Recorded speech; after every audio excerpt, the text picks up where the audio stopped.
Well, thank you very much, and good morning. It's a pleasure to have the opportunity to talk to you today about wider government policies to support manufacturing in the UK, as well as the particular detail of the Advanced Manufacturing Supply Chain Initiative. But first, I would like to thank Birmingham City Council and the Technology Strategy Board for working in partnership with government to help deliver AMSCI. Little of what has been achieved already would have been possible without their assistance and expertise, and the model of using a local authority to deliver a national government scheme was completely untested when AMSCI was first launched back in December 2011. But it is thanks to the success of this initiative that it has now been highlighted by Lord Heseltine as best practice. So a big thank you to Birmingham.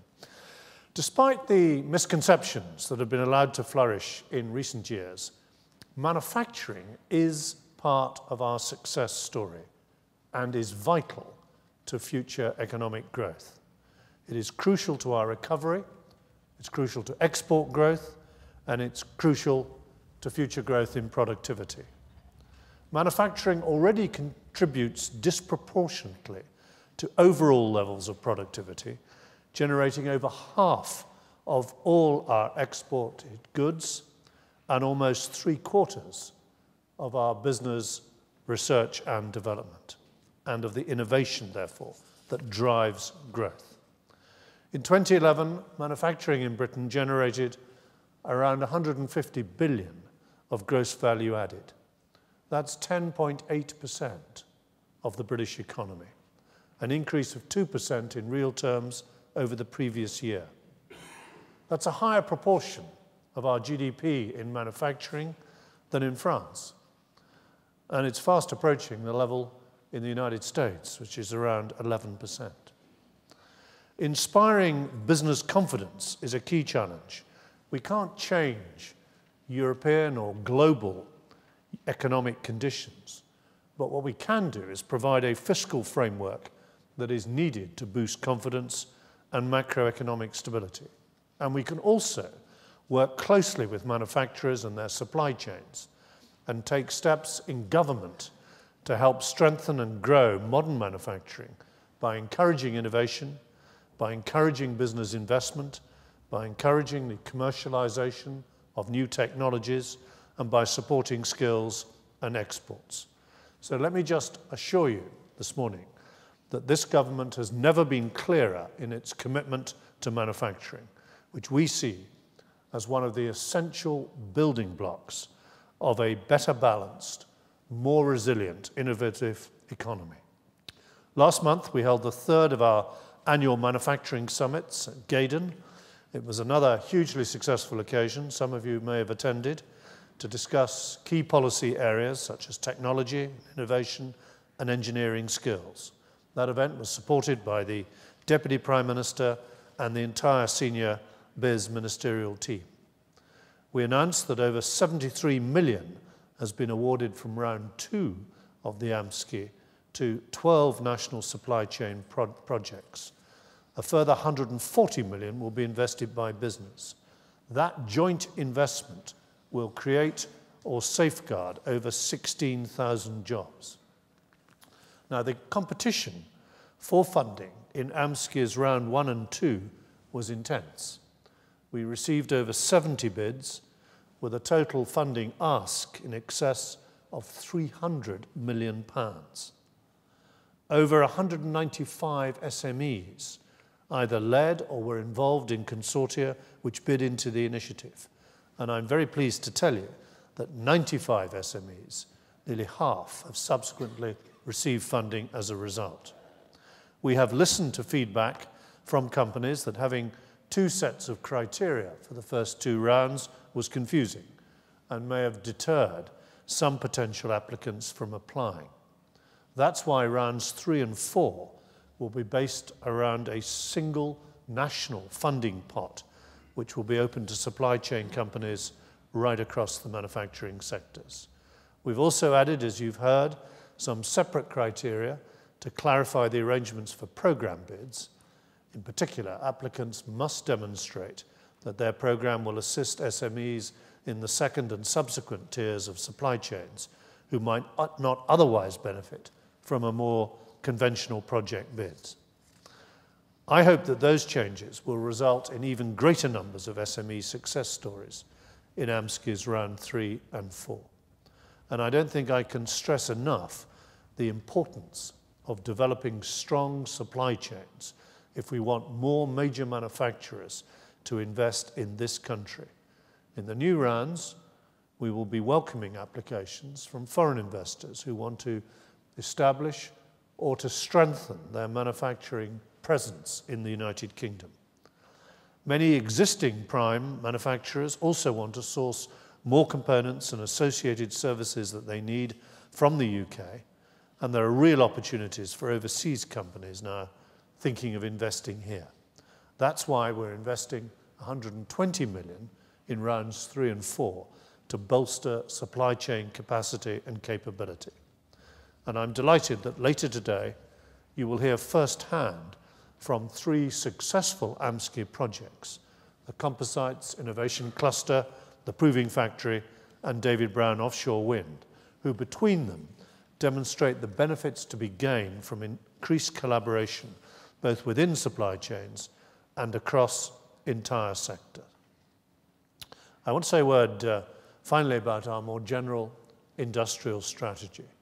We have acted as a government to protect our economy in this period of global uncertainty, and we are obviously focused on reducing the deficit and returning the public finances to a sustainable position. That is fundamental for growth. But to invest and grow, business also needs long-term certainty and a government that behaves more like a business, making long-term plans and sticking to long-term plans that will tackle economic weakness and instability. And there's a broad consensus that an industrial strategy is needed in this country to provide that certainty. And that is something that has been highlighted by both the CBI and the TUC, as well as in Lord Heseltine's report on UK competitiveness. Last year, we committed to a long-term strategic partnership between government and industry that will give businesses greater clarity about where the government will be concentrating its funding and its efforts. On Monday this week, we launched the Aerospace Industrial Strategy. We announced the largest joint government and industry investment, some £2 billion in aerospace research and development for the next generation, funding right through to the end of the next Parliament in 2020 that will secure over 115,000 high-value jobs. During the rest of this year, we want to forge similar partnerships with specific sectors and agree challenging strategies with them. Those sectors include advanced manufacturing, knowledge-intensive industries, and enabling industries such as information technology, energy, and construction.